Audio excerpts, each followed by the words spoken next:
two reflections, one light shadow, one dark shadow. Both sides are seeking reintegration in the greater self.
Just ask your higher self for assistance and your guides and angels for assistance in this process, to hold this energy, to begin to clear and cleanse it if it wants to return, to release anything that needs to go back to the light, so that you can reintegrate the jewels and precious gems of these parts.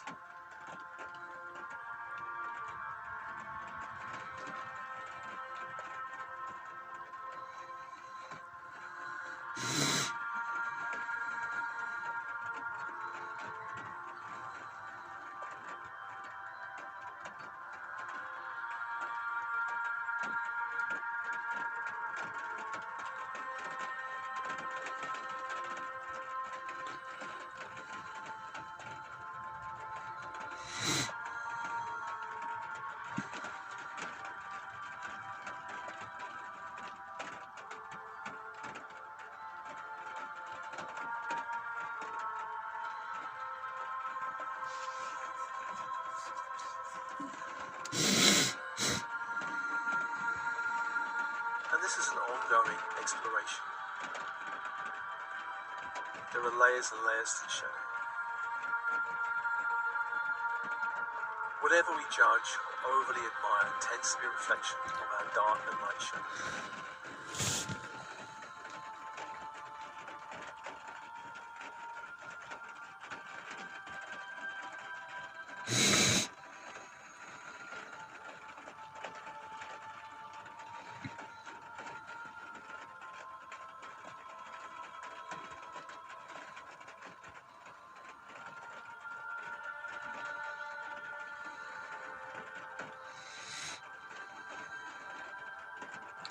I do hope this brief offering is helpful in some way to you.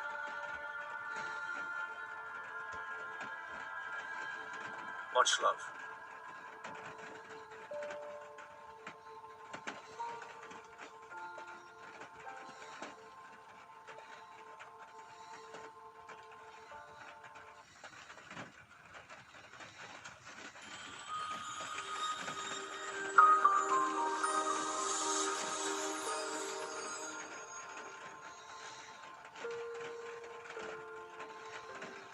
Ascension News, embracing our shadow selves.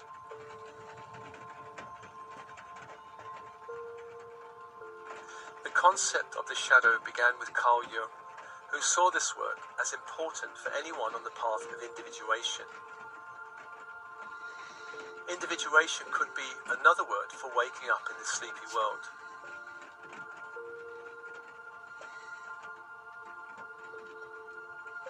Carl Jung saw the shadow as containing both light and dark energies. What this means is the shadow contains not just seemingly destructive aspects of the personality, but also potential creative and powerful gifts and capabilities also.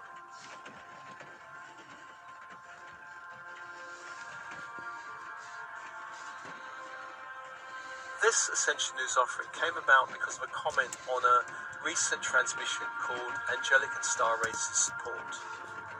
The comment was about whether this track was, quote, harmful to the shadow self, because I do not want her harmed in any way or the connection to my natural darkness, end of quote. So it seemed this was a natural nudge from the universe to speak about the important topic of shadow selves.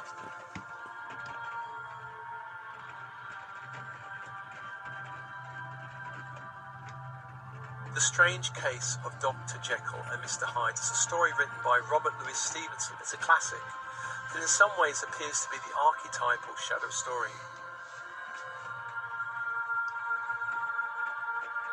In the story, Dr. Jekyll represents respectable parts of the personality, and Mr. Hyde is the dark shadow. In the story, Mr. Hyde begins to take over the personality, and as a result wreaks havoc on his life. This story highlights the fear we have about the dark portions of our shadow. That if we do not keep it suppressed, it will somehow take over our life and destroy or ruin us. And this kind of connection is very Freudian, because Freud believed the unconscious mind was a repository for socially unaccepted ideas, wishes, desires, traumatic memories, painful emotions that needed to be put out of mind by the mechanism of psychological repression.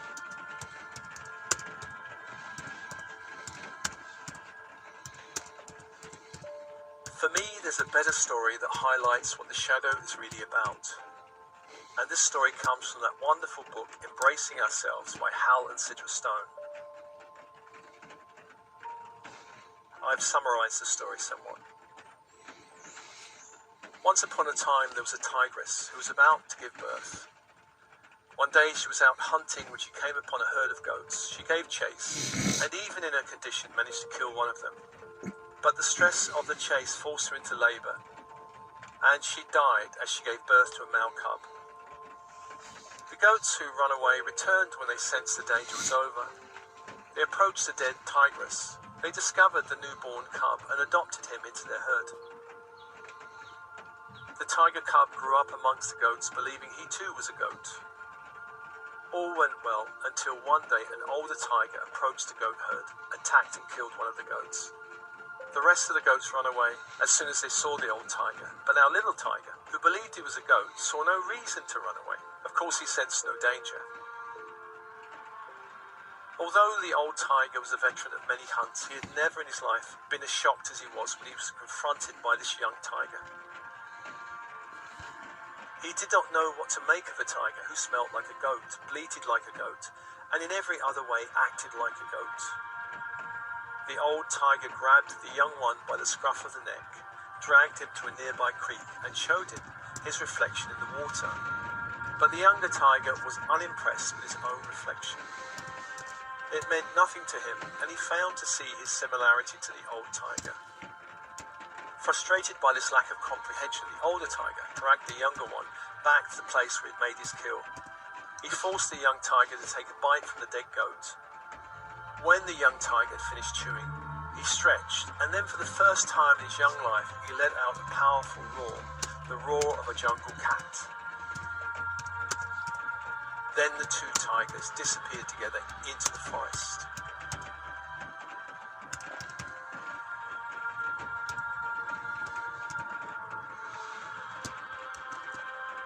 This story highlights the problem where our nature, like that of the young tiger, is raised in a culture or family to think, feel, see and behave like there's something other, like a goat.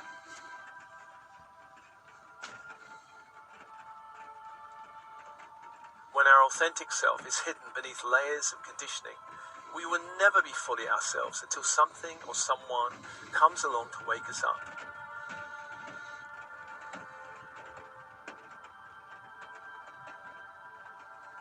Our shadow selves are not dark, evil or dangerous. They are parts of us that were not welcomed in the reality we were growing up in, and so we learned to ditch them. These parts fled deep into our unconscious minds, where they continued to remain until something shifted that allowed them to reintegrate with the personality.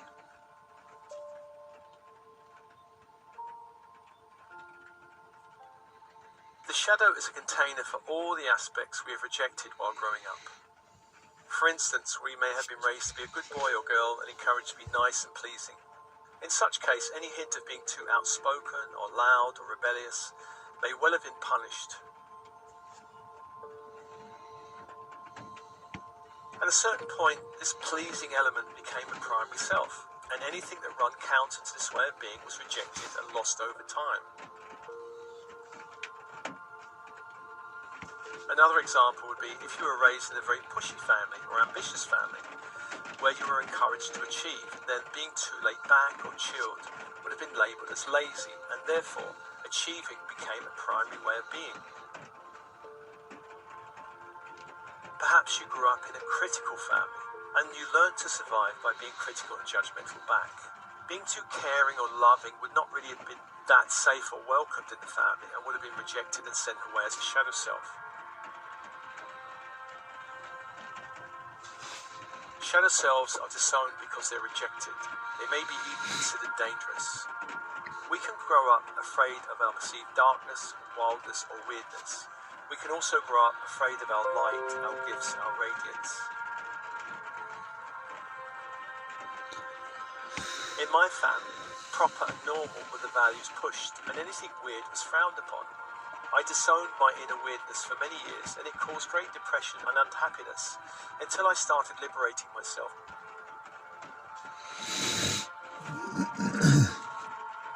Religion has long created a deep and dark shadow in the psyche. It's common in the developed world to disown selves containing anything too sexual or anything containing strong emotions such as anger. Some contemporary spiritual systems encourage a banishing of ego parts, where perhaps even the entire ego is deemed bad and working against our light. Any spiritual system that demonizes the ego, our sexuality, or strong emotions will tend to create shadow.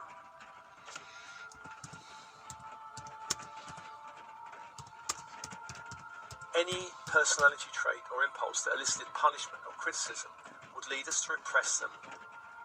Some cultures, such as America or Britain, encourage being nice and independent and achieving. Other cultures, such as a Middle Eastern country, may not encourage independence, free thinking in the same way. Rather, they tend to encourage putting the family before everything else. This is how culture shapes our personality and shadow selves.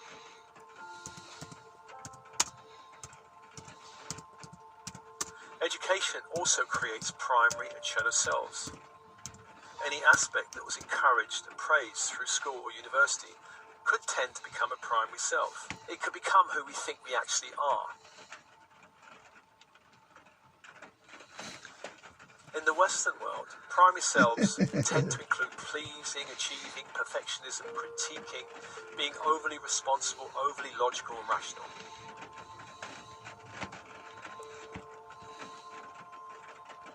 As adults, we may be encouraged to disown our inner child, our inner adolescent, our rebel, our hippie, our dropout, our lounge lizard, our messy creative self, the loud self, and so on. We may also disown certain gifts such as the imaginative self, the intuitive self, the visionary self, the clairaudient self, and so on. It's hard to really generalize because everyone's different and everyone's circumstances are different. And some individuals may become the lazy dropout, the lounge lizard for sure. As a general principle, anything considered shameful, immoral, irrational, fearful, or taboo is tossed into the shadow.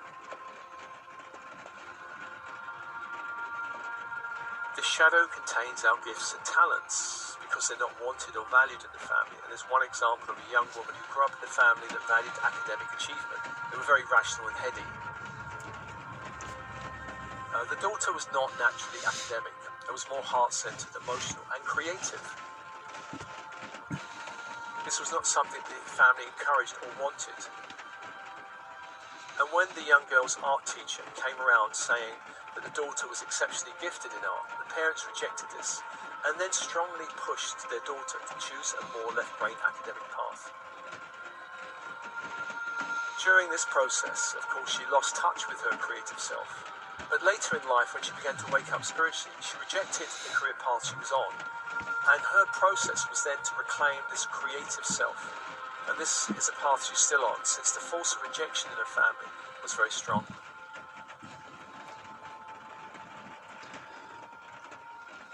Shadow selves are banished until that time it feels safe for them to return. And this can happen during any personal exploration, therapy method. It can also happen when we begin to wake up spiritually.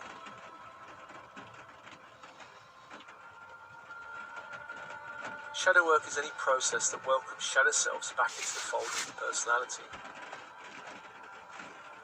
This is essentially the path to wholeness. It's also one way to shift up and upgrade the ego. We begin to make conscious that which has been only unconscious. In this process, ego parts begin to cooperate rather than be at war with each other. Shadow work is important because in order to change the world, we must change ourselves first. The more that individuals are called to look within, the more others will be encouraged to do the same. Many now are doing this work of inner transformation. The solution, I believe, to all the problems in the world exists within the realm of consciousness.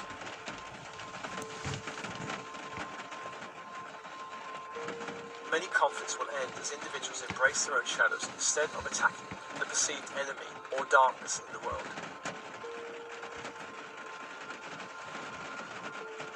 As we shift who we are being and becoming in the world, then we begin to light a candle for important qualities such as love, truth, integrity. As we do the work, we help to shift all those we come into contact with to a higher consciousness. Shadow work is not for the faint of heart, it is for spiritual warriors. The gifts of this work are many, since along with the returning shadow parts comes many gifts and treasures. Shadow work can also allow for a greater sense of vitality, wholeness, and lost soul qualities. The work allows for a greater flexibility and fluidity in the overall personality, as the war between the good, so-called good, and bad selves end. This work requires a self-reflective mindset, the ability to reflect and observe our thoughts, feelings, and behaviors. Self-honesty and integrity are important because we need to be willing to see aspects of ourselves that we have judged as bad or unpleasant or even dangerous.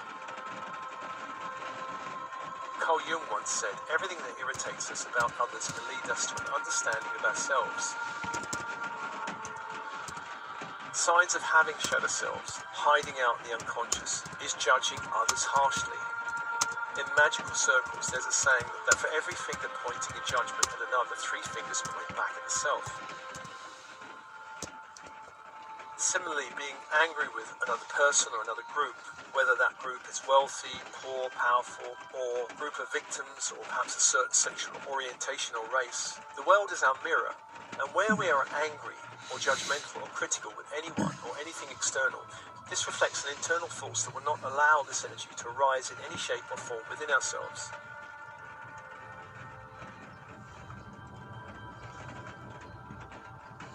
This same process is at work when we idolize another. We are projecting our disowned brilliance onto them. This is something that happens quite a bit with the celebrity scene, for example.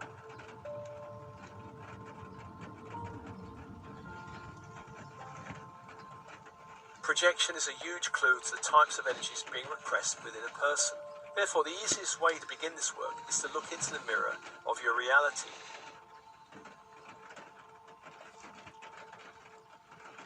There in your reality are many reflections of both dark and light shadow.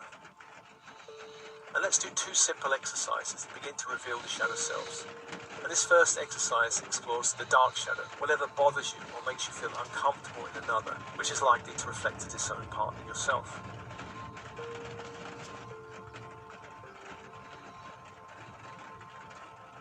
So just get comfortable, breathe, and close your eyes for a moment.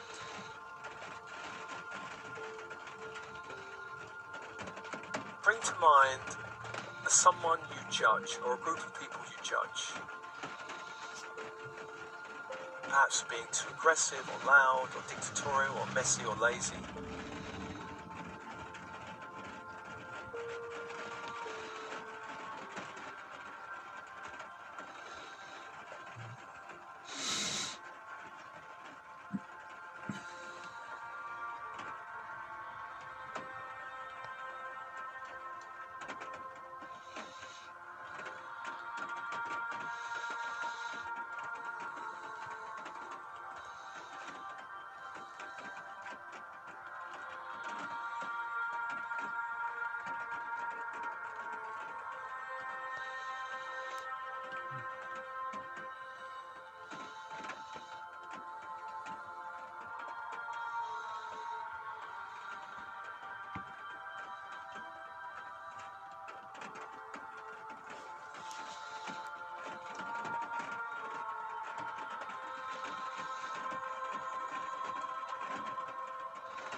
Notice how strongly you hold this judgment.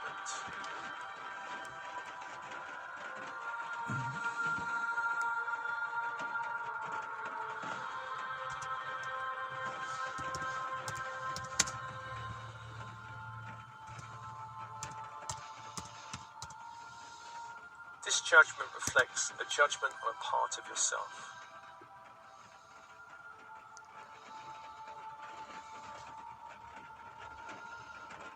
A part you have banished into your unconscious.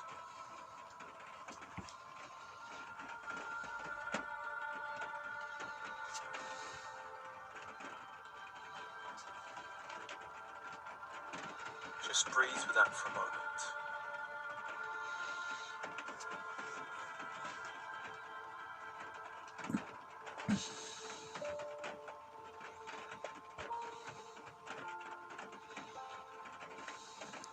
This judgment is a mirror for something happening in yourself, an aspect of yourself that needs to be reclaimed, brought back to wholeness.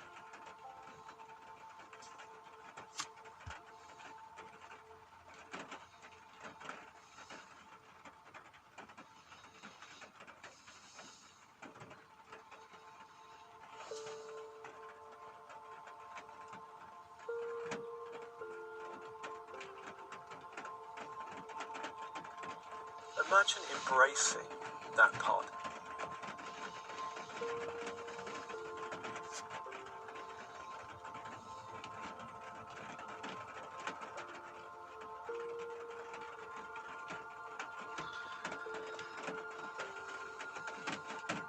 Every part has gifts.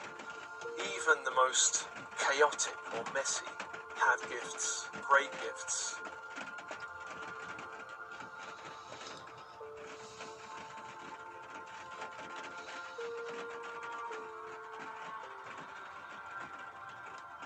Just take a breath with that for a moment.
The second exercise explores the light shape.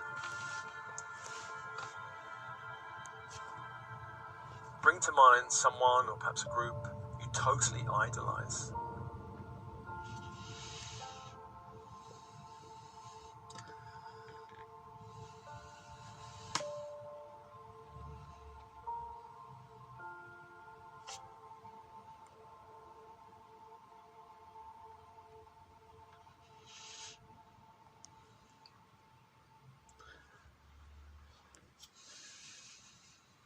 And within this personal group, there are gifts and talents and abilities you totally admire or feel attracted to.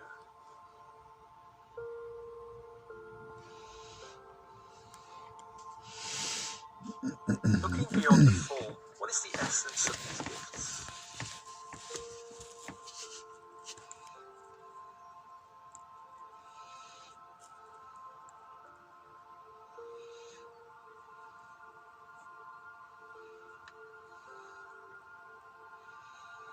person, for example, may be an actor, an author, a dancer, a painter, a singer. It may be someone you know.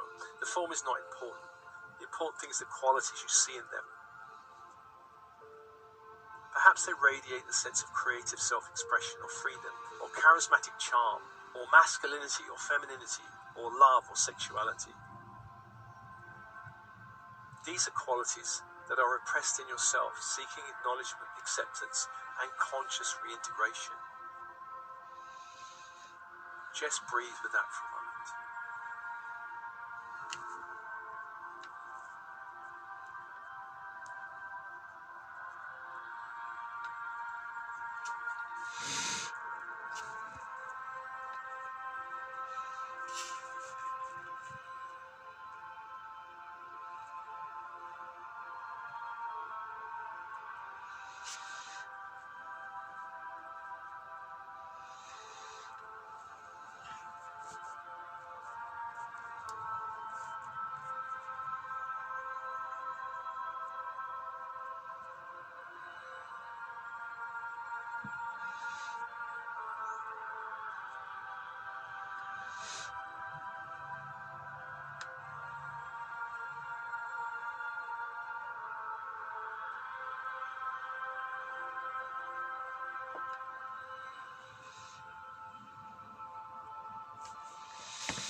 Two reflections. One light shadow, one dark shadow. Both sides are seeking reintegration in the greater self.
Just ask your higher self for assistance and your guides and angels for assistance in this process, to hold this energy, to begin to clear and cleanse it if it wants to return, to release anything that needs to go back to the light, so that you can reintegrate the jewels and precious gems of these parts.